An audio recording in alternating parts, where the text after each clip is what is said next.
Welcome to the channel. हम अक्सर अपनी डे टू डे लाइफ में इस तरह के सेंटेंसेस बोलते हैं, जैसे बुरा ना मानो तो एक बात पूछूं, बुरा ना मानो तो एक बात कहूं, बुरा ना मानो तो हम बाद में बात करें, बुरा ना मानो तो मैं यहाँ बैठ जाऊं, बुरा ना मानो तो क्या मैं आपका फ़ोन इस्तेमाल कर लूं। इन तमाम सेंटेंसेस में कुछ कॉमन वर्ड्स यूज़ हुए हैं, वो है बुरा ना मानो तो।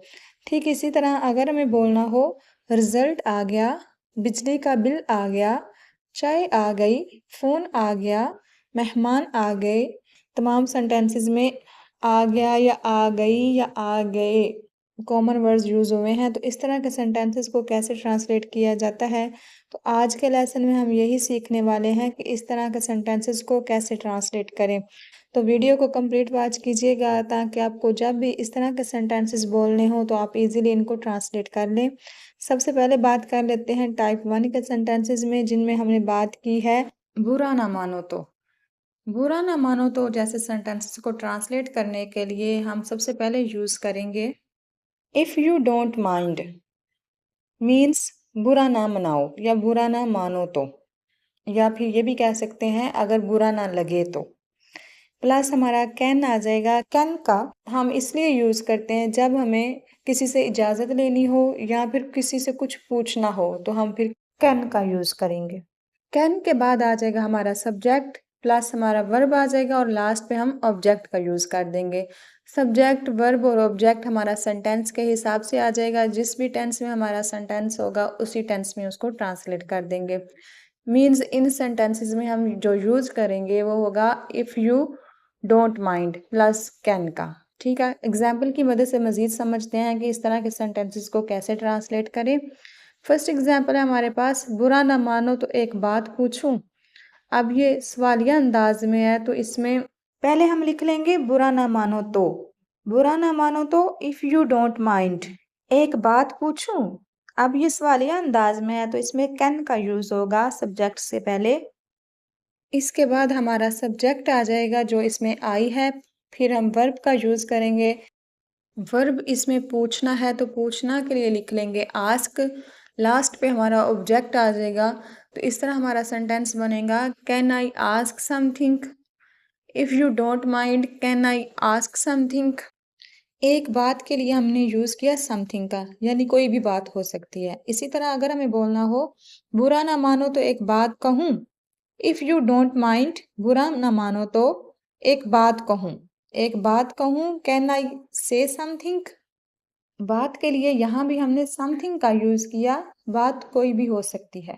बुरा ना मानो तो मैं तुम्हें मशवरा दूँ, बुरा ना मानो तो इफ़ यू डोंट माइंड मैं तुम्हें मशवरा दूँ, can I give you some advice, can I give you some advice. बुरा ना मानो तो एक सवाल पूछूं, बुरा ना मानो तो if you don't mind can I ask a question, if you don't mind can I ask a question. बुरा ना मानो तो यहाँ बैठ जाऊँ। इस सेंटेंस में इजाज़त मांगी जा रही है कि मैं बैठ जाऊँ या नहीं। इन तमाम सेंटेंसेस में जब हम मशवरा लेते हैं या फिर कुछ पूछना हो तो हम इफ़ यू डोंट माइंड का यूज़ करते हुए पूछते हैं, ताकि सामने वाले को हमारी बात बुरी भी ना लगे और हम पूछ भी लें। इस तरह के सेंटेंसेस हम तब बोलते हैं जब हम सामने वाले के साथ बहुत ही नरम लहजे में बात करते हैं, ताकि हमारी बात उसको बुरी ना लगे। अगर हमें बोलना हो बुरा ना मानो तो यहाँ बैठ जाऊँ, if you don't mind can I sit here, if you don't mind can I sit here. अब बात कर लेते हैं टाइप 2 के सेंटेंसेस की।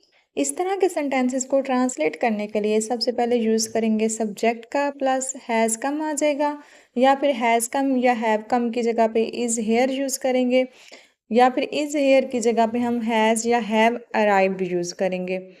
इज़ हेयर का इस्तेमाल हम उन सेंटेंसेस में करेंगे जिनमें चीज़ हमारे सामने मौजूद होगी या शख्स या कोई चीज़ पहुंच चुकी होगी। हैज़ कम का इस्तेमाल हम इन सेंटेंसेस में करेंगे जो हम आप बताना चाह रहे हो कि कोई आ चुका है या आ गया है। हैज़ अराइव्ड या हैव अराइव्ड का यूज़ हम इन सेंटेंसेस में करेंगे जिनमें हमें थोड़ा सा फॉर्मल तरीके में बात करनी हो। एग्जाम्पल्स की मदद से समझते हैं कि हैज़ या हैव कम का यूज़, इज़ हेयर का यूज़ और हैज़ या फिर हैव अराइव्ड का यूज़ किन सेंटेंसेस में और किस तरह किया जाता है। फर्स्ट एग्जांपल है हमारे पास, रिजल्ट आ गया। रिजल्ट आने के लिए या तो हम हैज़ कम का यूज़ करेंगे या फिर अक्सर हम ज़्यादातर इज़ आउट का ही यूज़ करते हैं। रिजल्ट आ गया, द रिजल्ट हैज़ कम, या फिर द रिजल्ट इज़ आउट। इसी तरह अगर बोलना हो बिजली का बिल आ गया, बिल के आने के लिए जो हम वर्ड यूज़ करेंगे वो होगा अराइव्ड, हैज़ अराइव्ड। बिजली का बिल आ गया, the electricity bill has arrived. इसी तरह अगर हमें बोलना हो खाना आ गया, तो खाना आने के लिए हम यूज़ करेंगे इज़ हेयर या फिर हैज़ कम का। खाना आ गया, द फूड इज़ हेयर, या फिर the food has come. Phone आ गया, फ़ोन के आने के लिए अराइव्ड वर्ड यूज़ होगा the phone has arrived. Phone आ गया, द फ़ोन हैज़ अराइव्ड। अब ज़्यादा मेहमानों की बात हो रही है, तो इसमें हम हैव का यूज़ करेंगे। जब एक चीज़ या एक शख्स की बात होगी, तो हम हैज़ का यूज़ करेंगे। जब 2 या 2 से ज़्यादा लोगों की या चीज़ों की बात होगी, तो हम हैव का यूज़ करेंगे। मेहमान आ गए, the guests have arrived. Have यहाँ पे यूज़ हुआ, हैव अराइव्ड। अक्सर जब भी बारिश आती है तो हम एक सेंटेंस बोलते हैं बारिश आ गई। तो बारिश आ गई के लिए ना तो कम का वर्ड यूज़ होगा, ना ही अराइव्ड का और ना ही हियर का।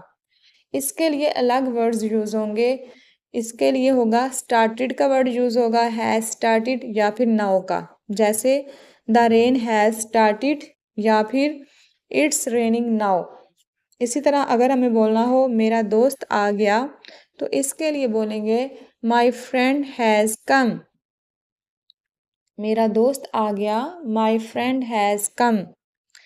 इसी तरह अगर हमें बोलना हो पार्सल आ गया, इस सेंटेंस में हम तीनों वर्ड्स का यूज़ करते हुए ट्रांसलेट करते हैं ताकि आपको इजीली समझ आ जाए कि किस तरह हम इन तीनों वर्ड्स का यूज़ कर सकते हैं। आमतौर पर तो हम इज़ हेयर का यूज़ करते हैं, द पार्सल इज़ हेयर।